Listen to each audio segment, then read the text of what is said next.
Perfect. Okay. Hello, everybody, and welcome. My name is Elizabeth, and I'm from RCSI, the Royal College of Surgeons in Ireland. So we're one of the medical schools here in the Republic of Ireland, and I'm joined today by some of our students in RCSI as well, who are going to give you a sense of what it's like to be a medical student in Ireland and answer any questions that you might pop in or want to ask us later. So I have a little presentation. I'm just going to really briefly go through that, not take up too much time of the presentation, just to give you a sense of what studying in medicine in Ireland is like, and to give you a sense of some of the things that are happening in RCSI as one of the medical schools. Then I'm going to hand it over to Helen and Carsten if he can join us, and then we'll hopefully be able to answer some of your questions before the seminar is over at past. So I'm just going to try and share my screen now. So hopefully this will work. And there we go. Okay, so just really briefly, Helen, can you see that okay?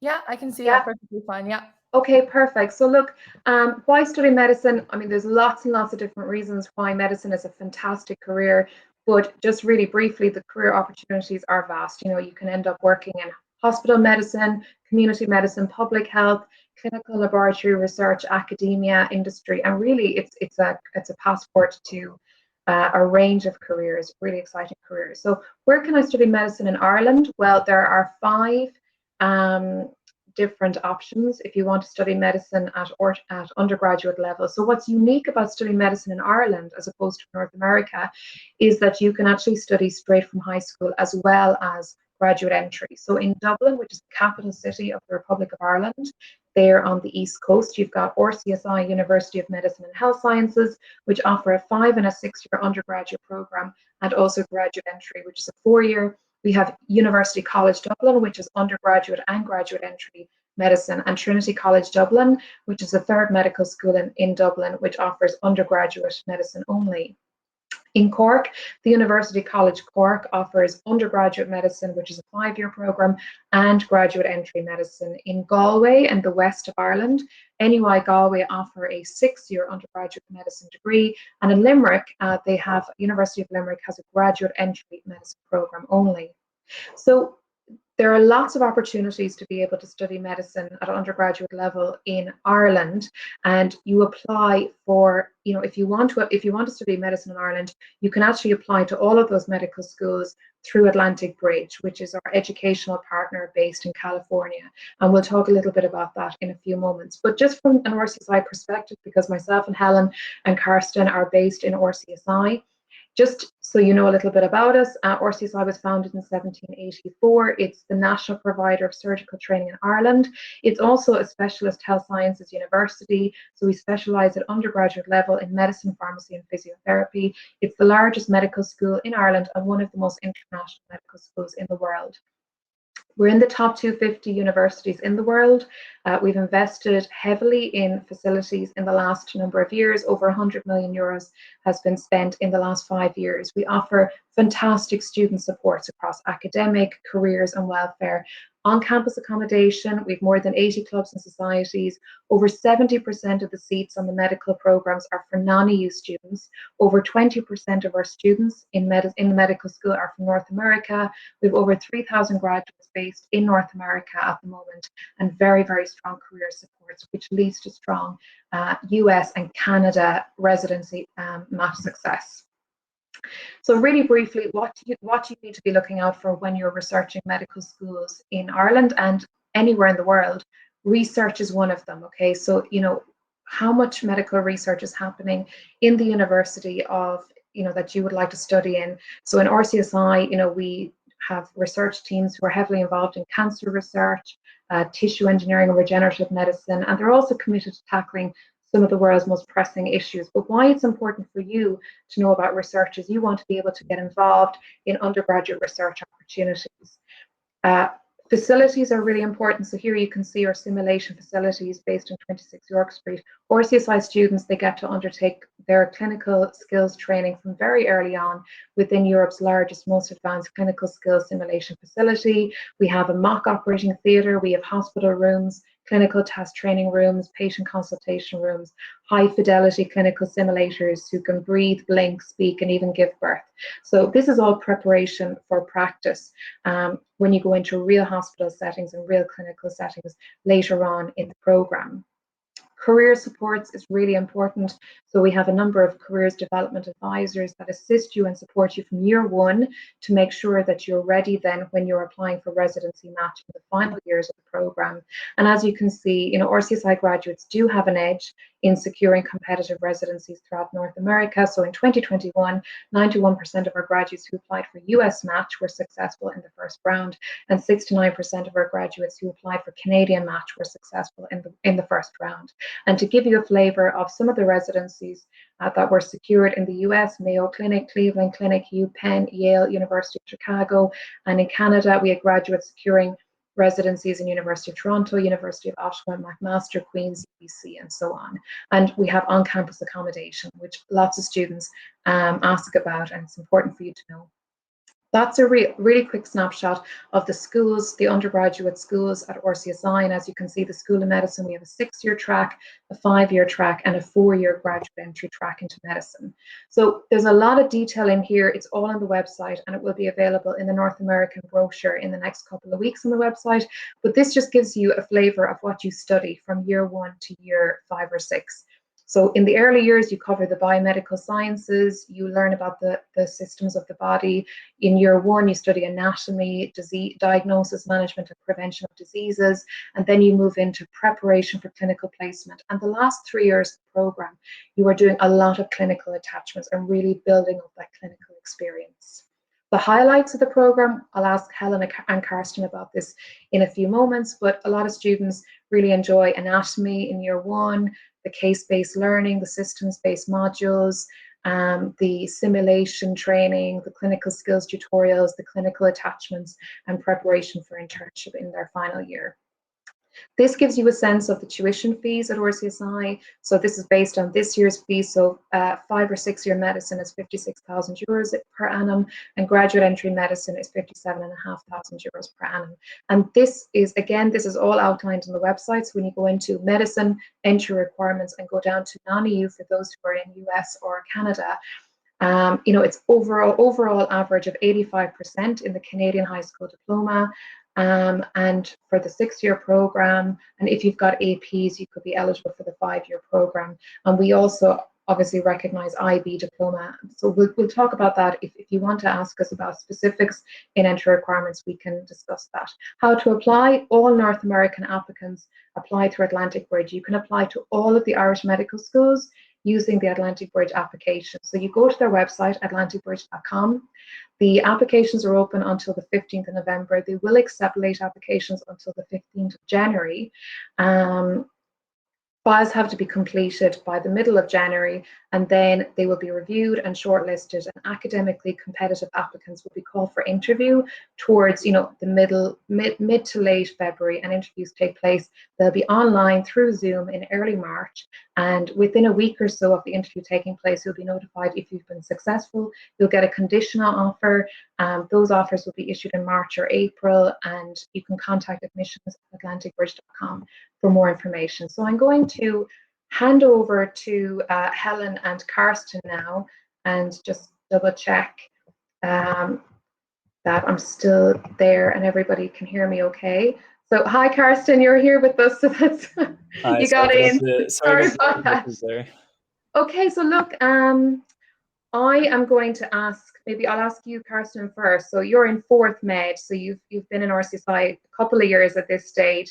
So can you just briefly give everybody who's listening in today just a sense of, how you ended up in Ireland studying medicine, how you ended up in RCSI, and just kind of briefly give us a sense of how that happened.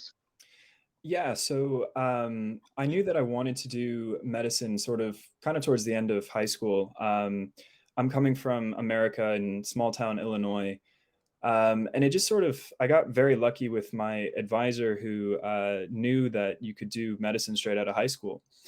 And so I kind of looked around in Ireland particularly because I had family that lives nearby. And I found RCSI, and it just seemed like a really good fit. I really liked how they kind of pushed the patient-centered approach, rather than just sort of, oh, we want you to know everything about everything. And it just seems like a very good fit for me. And so then, yeah, I applied. I really didn't think that I was going to be successful, but I have to say I'm very happy I was. And yeah, I found the transition not nearly as bad as I thought. They're very, very helpful here, and the people are wonderful. Ireland is a great place to live. Overall, honestly, I was really, really happy with the decision, and definitely have no regrets as to choosing RCSI. Great. Okay, so Helen, can I just ask you really briefly, how did you find the application process, just in terms of, so all the North American applicants have to apply through Atlantic Bridge. So a lot of people do ask about that process. So can you kind of give people a sense of how that works and how you found it?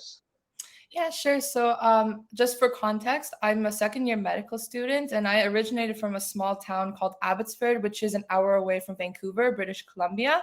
And so, for the application process, there was a personal statement that we had to write.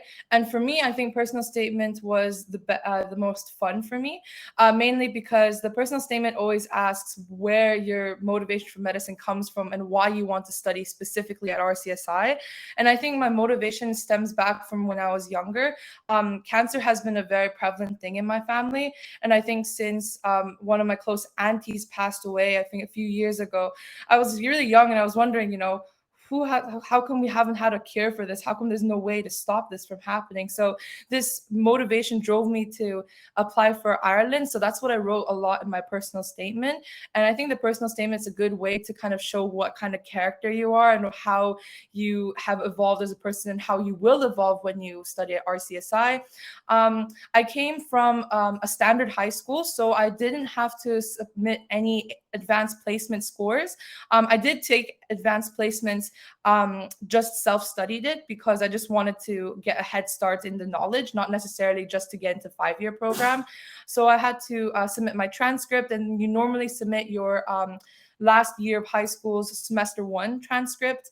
And then you also submit your resume. So your resume kind of shows what type of experience that you've been garnering the past few years in high school. And so for me, I did a lot of debate and public speaking. So I talked about how that kind of gives me more of like an exposure to seeing both sides of the story. That's very important, I realized, in clinical-based years in medicine. And I also did some family doctor shadowing and volunteering. That's all really important. Any type of volunteering, they just want to see how you're doing.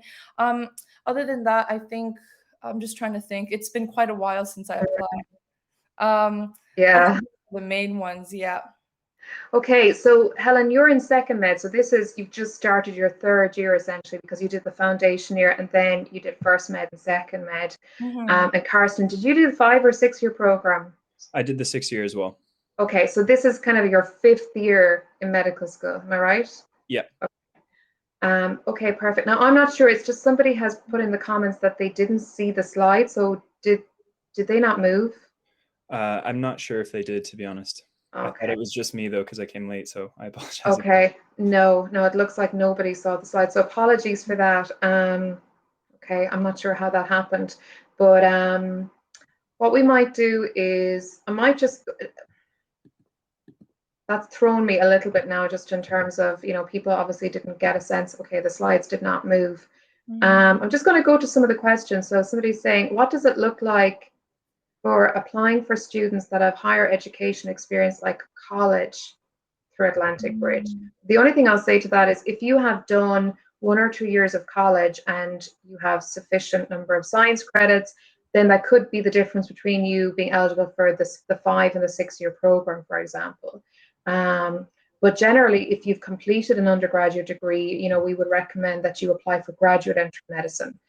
So graduate entry is the accelerated route, which is done in 4 years. It's similar to the North American model, and you just apply for that, but you have to sit the MCAT as well. Okay, so Carsten, do you want to talk a little bit about the program? Because I guess you're kind of coming towards the end, the last 2 years of the program, and you're kind of in your clinical phase now. So what was the program like, just to give people a sense of what it was like maybe in first year and then sort of in the intermediate years, and what you're kind of looking forward to doing now in the last 2 years of the program? Yeah, so it's really sort of a process that I think it makes a lot of sense in the grand scheme of things. So medicine in general is always best to start at the basics, and that's really what foundation year was.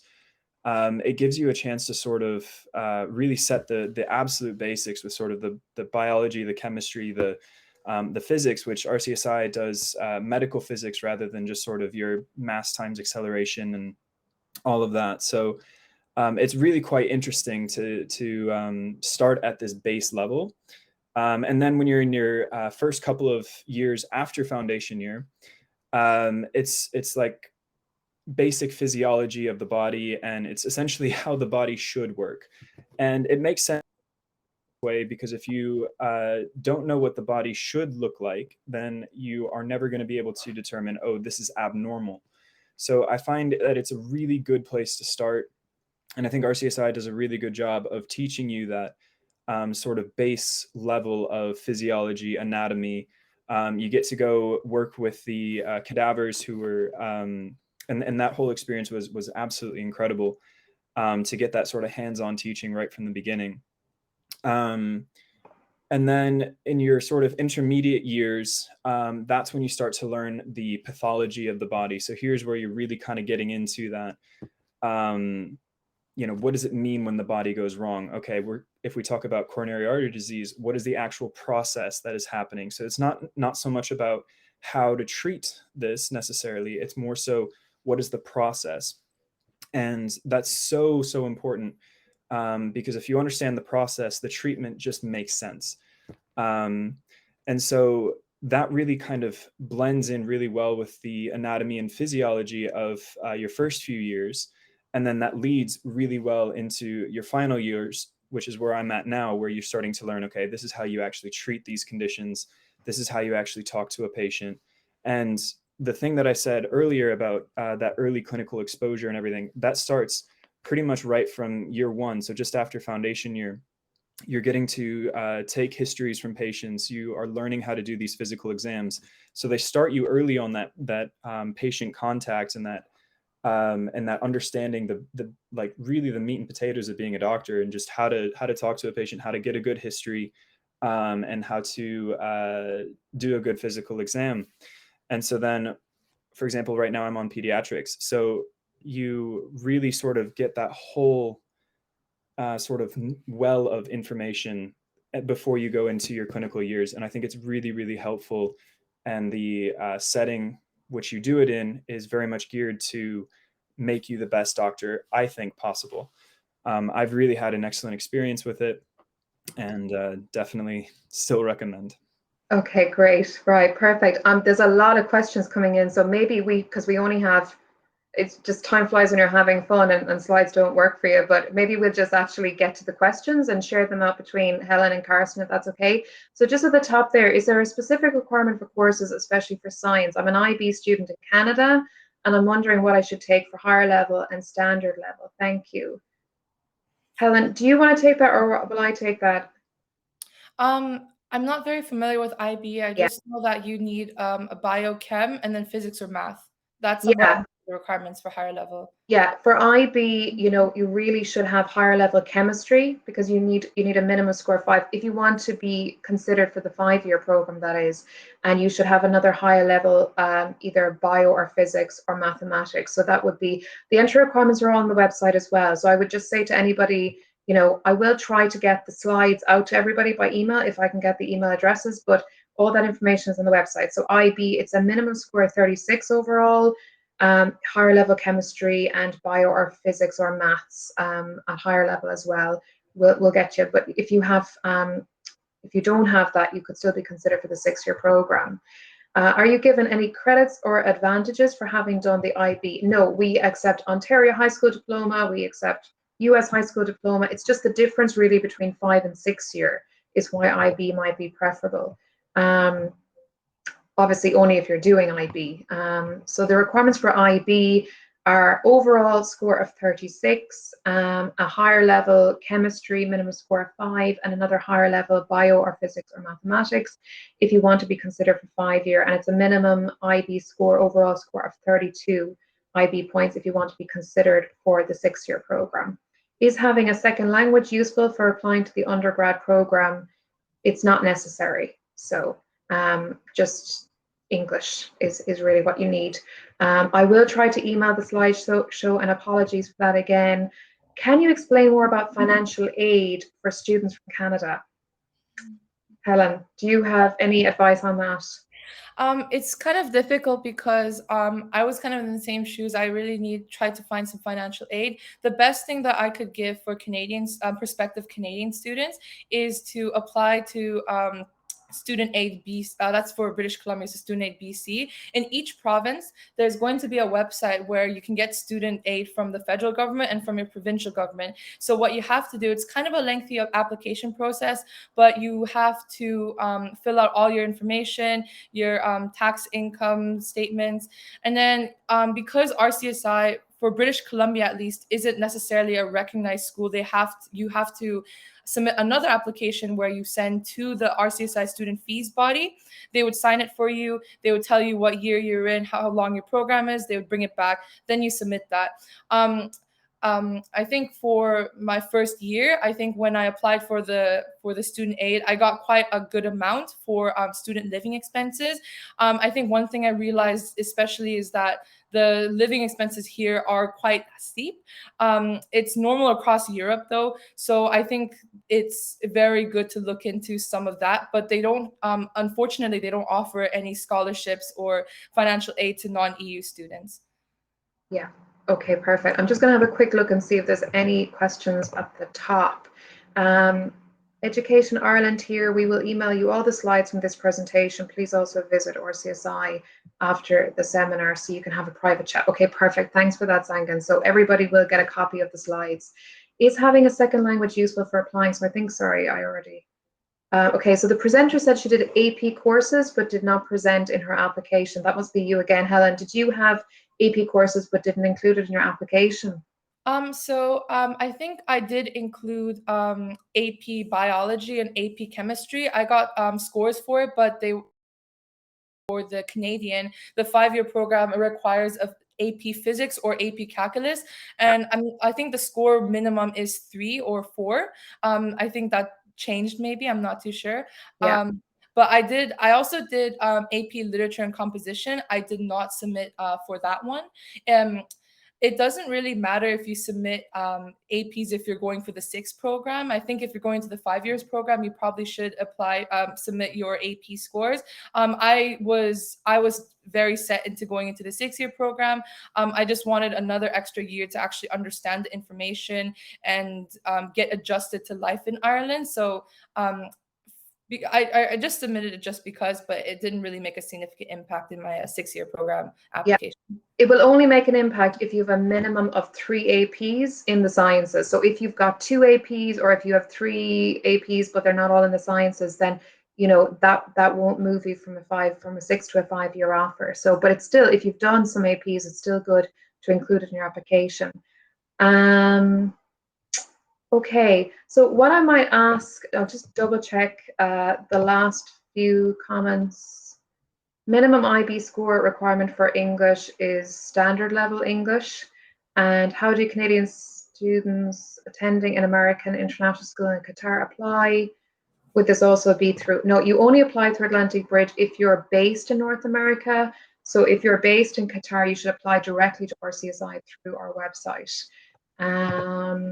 If you're in the IB program, do you have to submit? There's a lot of IB questions. Do you have to submit your IB scores for the 6-year program, or can you submit your... No, so you don't apply for the 6-year program, you just apply for medicine. And you can tick, you know, I want to be considered by RCSI, UCD, whichever Irish medical school. And, you know, the universities will decide which program you're eligible, which year program you're eligible for. So you don't need to worry about that. So just submit everything. And the admissions committee will decide whether, you know, if they're going to issue an offer, whether they're going to issue a 5 or a 6-year. How many diploma exams do we need to submit? I would say, I can't, Helen and Carsten, you might remember just in terms of what you submitted to Atlantic Bridge, but I presume you would definitely submit your kind of grade 11 transcripts and your predicted grades for grade 12, but Atlantic Bridge will look for a confidential reference from an academic referee to confirm your predicted grades. If you've already done your year 12 exams, you should obviously submit those, but if you haven't, you would need to submit, but you can talk directly to Atlantic Bridge about that. You know, I would always say Atlantic Bridge are the experts in the admissions. So if you're starting an application process with them, they will advise you in relation to everything that you need to submit as part of the application. And Jan, just so you know, this talk does not include dentistry and orthodontics. This is just about medicine in Ireland. So just because we only have 2 minutes left, I'm going to ask Carsten, can you just talk really briefly about, I guess, you know, living in Ireland and Dublin over the last couple of years, and just sort of like outside of the curriculum, you know, the academic side of things, have you got involved in clubs and societies, or is it just all work and no play? Not at all. Not at all. I highly encourage everyone to get as involved within extracurriculars as possible. I myself am part of the volleyball team. I do equestrian as well. I am part of Pediatric Society. So I've really done quite a bit outside of school. And even if you're not interested in any one of the 50 some clubs and societies or 100 some clubs and societies that we have. So I think it's pretty rare that you would find nothing that you're interested in. But even if by chance you are not interested in any of that, Ireland is so essentially or such a good location to be in terms of travel to other parts of the world, as well as it's a beautiful country just to visit. Dublin itself is a great city to live in as a student. There's lots of nightlife if you're interested in that. There's lots of history if you're into that. There's good food. There's really everything that you could want not too far away. So I really, really enjoyed it. Great. Okay. There's like a pile of questions have just come in the last few seconds. I don't think we're going to get to them, unfortunately. So what I would ask is, like, I'm going to be at the booth until 10 o'clock Irish time, so 5 o'clock your time if you're Eastern Standard Time, to answer any of those questions that we didn't get to in terms of the subjects that you need and the residency success rates and recognition of the degree back in Canada and the US and things like that. I just want to really thank Helen and Carsten for joining me. And Carsten, I'm so sorry, I was not much help on the WhatsApp trying to get you in, but I literally didn't know how to get you in. So I'm glad that you were able to join us. And no worries. Thank this you. really flew, and apologies to everybody that the slides didn't move either, but we will organize for those to be emailed to everybody who joined the seminar. And I'll be here until 5 o'clock to answer any questions. And thank you so much, Helen and Carsten, and enjoy the rest of your Saturday night. Thank you. Thank you. Terrific. Thanks very much, guys. That was fantastic. And yes, we will send out those slides. Sorry, they didn't appear on the screen. So look, RCSI are there. They can have private conversations with you. So please do visit their stand.